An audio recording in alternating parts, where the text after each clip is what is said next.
আজকে যখন নিজের কর্মকাণ্ড নিজের কর্মফল যখন নিজে ভোগ করছেন, তখন তার এই কবিতার কথা মনে পড়ছে যে গিরগিটির থেকেও ভয়ঙ্কর বহুরূপিত রং বদলায়। গিরগিটি নয়, কাকলি ঘোষ দস্তিদার লিখছেন, দেশের মাটি বিক্রি করে দলের নামে লুটের মেলা, চুপ করে কি থাকবে মানুষ, দেখে অন্যায় ভয় আর খেলা। স্বয়ং সায়নী ঘোষও মুখ খুলতে পারেন।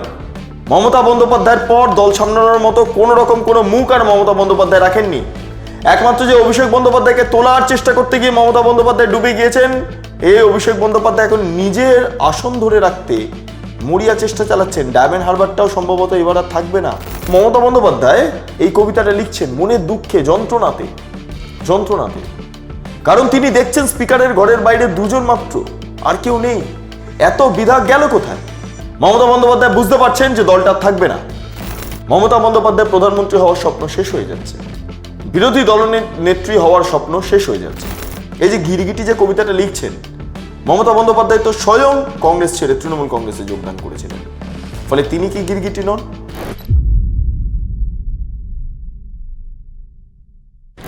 তৃণমূল কংগ্রেসের একে একে বিভিন্ন সদস্যরা, যেমন বিধায়ক সাংসদরা রয়েছেন, তারা মমতা বন্দ্যোপাধ্যায় এবং অভিষেক বন্দ্যোপাধ্যায় মূলত তৃণমূল কংগ্রেসের থেকে দূরত্ব তৈরি করছেন।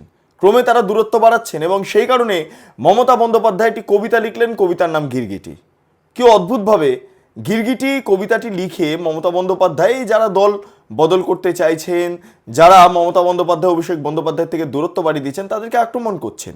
এবং খুব ইন্টারেস্টিংভাবে সেইখান থেকে লিখেছেন যে গিরগিটির থেকেও ভয়ঙ্কর, এই সেই কবিতা, যে গিরগিটির থেকেও ভয়ঙ্কর বহুরূপিত রং বদলায় তার রোজগারের পন্থায়, কিন্তু যাদের ভোল বদল মাত্র কয়েক ঘন্টায় হয়ে যায় অন্য চরিত্র বদলের নিজেদের আর্থিক লেনদেন ও স্বার্থপরতার স্বার্থে। যাই হোক, এটা অ্যান্টি পোয়েট্রি তিনি লিখছেন।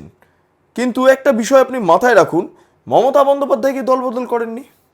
মমতা বন্দ্যোপাধ্যায় তো ছিলেন একসময় কংগ্রেস নেত্রী, তিনি দল বদল করে তৃণমূল কংগ্রেস করলেন এবং তৃণমূল কংগ্রেস যদিও তৈরি করেছিলেন মুকুল রায়, মমতা বন্দ্যোপাধ্যায় পরে এসে যোগদান করেছিলেন। হ্যাঁ, কংগ্রেসের থেকে দূরে সরে গিয়েই কিন্তু তিনি এই দলটি তৈরি করেছিলেন। তাহলে এই গিরগিটি যেটা লিখছেন, এই যে শব্দ, এবারে এই কবিতাটা লিখছেন, এটা কেন? আচ্ছা, মমতা বন্দ্যোপাধ্যায়ের আমলে তো এমন প্রচুর গিরগিটি আবিষ্কার হয়েছে। যেমন গত 5 বছরে আমি বলছি, বিজেপি বিধায়কদের মধ্যে প্রথমে মুকুল রায়কে টানা, তারপর সৌমেন রায়কে টানা। যাই হোক, সৌমেন রায় নিজের ভুল বুঝতে পেরে তারপরে আবার বিজেপিতে জয়েন করেছিলেন। কৃষ্ণ কল্যাণীর পর সুমন কাঞ্জিলাল, তারপরে আরও একাধিক রয়েছেন, হরকালী প্রতিহার থেকে শুরু করে, হেন কাউকে বাদ নেই যে টানেনি। তখন গিরগিটি শব্দটা মনে পড়েনি?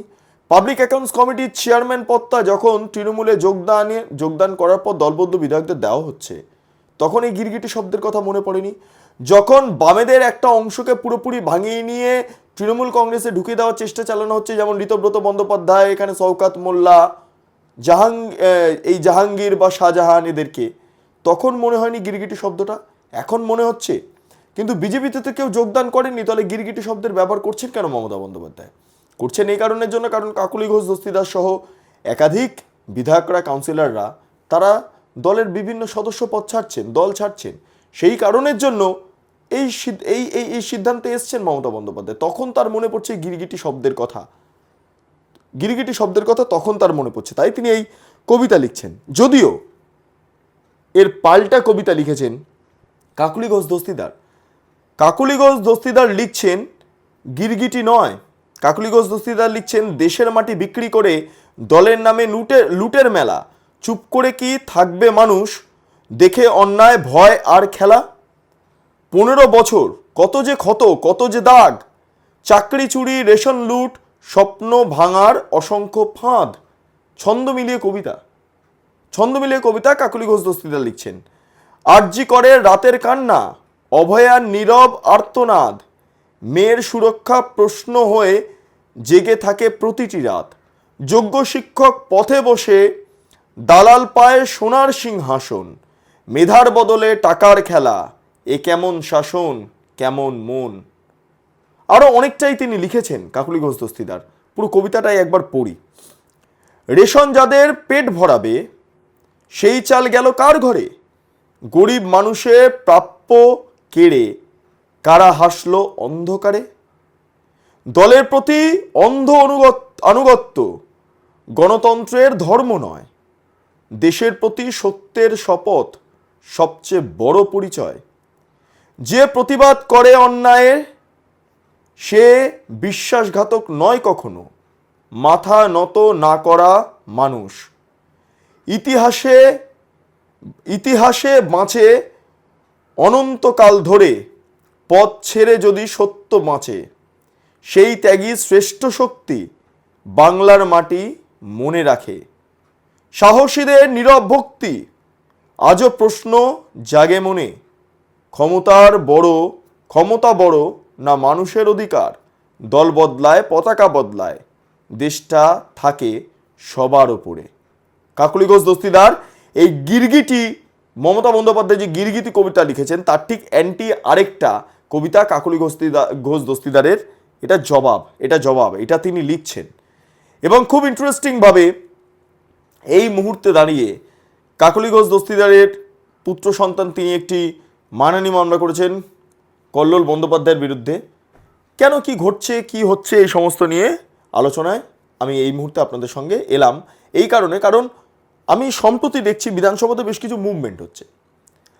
মমতা বন্দ্যোপাধ্যায় বুঝতে পারছেন দলের একাংশ বিধায়ক এবং সাংসদ তারা আর মমতা বন্দ্যোপাধ্যায় অভিষেক বন্দ্যোপাধ্যায়ের সঙ্গে যোগাযোগ রাখছেন না। সেই কারণে স্পিকারের ঘরে যখন ধর্নায় বসা হচ্ছে, স্পিকারের ঘরের সামনে আপনারা দেখুন ভিডিওটা, কেবলমাত্র বিরোধী দলনেতা শোভনদেব চট্টোপাধ্যায় এবং নবনির্বাচিত বিধায়ক কুণাল ঘোষ দুজনে বসে রয়েছেন।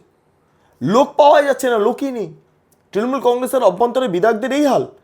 বিরোধী দলনেতা এসেছেন, তার সঙ্গে একজন মাত্র বিধায়ক স্পিকারের ঘরের সামনে বসে আছেন। কেউ টিভিতে দেখে একবারও বা সোশ্যাল মিডিয়ায় দেখে একবারও অন্যান্য বিধায়করা তারা ছুটে এলেন না বিধানসভাতে। এই পরিস্থিতি। আসলে তৃণমূল কংগ্রেসের অভ্যন্তরে বিধায়কদের একটা অংশ তারাও চাইছেন না যে তারা বিধায়ক হিসেবে তৃণমূল কংগ্রেসের হয়ে একদম সক্রিয় ভূমিকা পালন করুন। সেই কারণের জন্য এই দুজনকে দেখা যাচ্ছে, বাকিটা সত্যি হাওয়া। সংসদের অভ্যন্তরে যদি বলা হয়, কাকলি ঘোষ দস্তিদার তো বেরিয়েই যাচ্ছেন, যা স্পষ্ট হয়ে গেল। এরপরে ধীরে ধীরে শতাব্দী রায় থেকে শুরু করে হেন কেউ নেই যে তারা এবার মুখ খুলবেন না। আমি তো বলছি এবার মুখ খুলবেন, স্বয়ং সায়নী ঘোষও মুখ খুলতে পারেন। একদমই তাই, সায়নী ঘোষও মুখ খুলতে পারেন। আরও একাধিক সাংসদরা রয়েছেন যারা মুখ খুলতে পারেন এবং ধীরে ধীরে দল থেকে দূরত্ব বাড়িয়ে নিতে পারেন। কারণ দেখাতে পারেন এই দুর্নীতি ইত্যাদি ইত্যাদি, কারণ দেখাতে পারেন অভিষেক বন্দ্যোপাধ্যায়ের এই ঔদ্ধত্য, একাধিক কারণ দেখাতে পারেন। কিন্তু এটা ঘটতে চলেছে। সেই কারণের জন্য মমতা বন্দ্যোপাধ্যায় বুঝতে পারছেন দলটা আর থাকবে না। 2029-এ বা 2031-এ গিয়ে দলটা থাকবে না। মমতা বন্দ্যোপাধ্যায় প্রধানমন্ত্রী হওয়ার স্বপ্ন শেষ হয়ে যাচ্ছে, বিরোধী দলনেত্রী হওয়ার স্বপ্ন শেষ হয়ে যাচ্ছে। মমতা বন্দ্যোপাধ্যায় এটা বুঝেই কার্যত তিনি এই কবিতাটা লিখছেন, মনের দুঃখে, যন্ত্রণাতে। কারণ তিনি দেখছেন স্পিকারের ঘরের বাইরে দুজন মাত্র, আর কেউ নেই। এত বিধায়ক গেল কোথায়? মমতা বন্দ্যোপাধ্যায় বুঝতে পারছেন যে দলটা থাকবে না। মমতা বন্দ্যোপাধ্যায়ের পর দল সামলানোর মতো কোনো মুখ আর মমতা বন্দ্যোপাধ্যায় রাখেননি। একমাত্র যে অভিষেক বন্দ্যোপাধ্যায়কে তোলার চেষ্টা করতে গিয়ে মমতা বন্দ্যোপাধ্যায় ডুবে গিয়েছেন, এই অভিষেক বন্দ্যোপাধ্যায় এখন নিজের আসন ধরে রাখতে মরিয়া চেষ্টা চালাচ্ছেন। ডায়মন্ড হারবারটাও সম্ভবত এবার আর থাকবে না। পরিস্থিতি অত্যন্ত খারাপ। মমতা বন্দ্যোপাধ্যায় বুঝে গিয়েছেন যে অভিষেকের হাতে ক্ষমতা দিয়ে দলটার কি অবস্থা।